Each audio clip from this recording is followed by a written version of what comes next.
घर है, याद रखो, याद रखो। ये मेरा घर है, याद रखो, याद रखो। ये मेरा घर है, याद रखो। अस्सलाम वालेकुम, आप देख रहे हैं सिटी 92 न्यूज़ HD। चलते हैं आज की अहम खबरों की तरफ। झावरिया सरगोदा झावरिया से जफर अब्बास की रिपोर्ट के मुताबिक राइज ग्रामर स्कूल झावरिया ने मैट्रिक के सालाना इम्तिहानात में शानदार कामयाबी हासिल करते हुए 100% रिजल्ट हासिल कर लिया। इदारे के तमाम तलबा और तलबात ने बेहतरीन नंबरों के साथ इम्तिहानात पास करके इलाके भर में स्कूल का नाम रोशन कर दिया।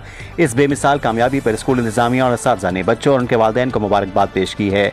CCO मोहम्मद अली रजा भट्टी का कहना है कि ये शानदार रिजल्ट असातिज़ा की अनथक मेहनत और तलबा की लगन का नतीजा है और राइज ग्रामर स्कूल झावरिया आइंदा भी मयार तालीम पर कोई समझौता नहीं करेगा।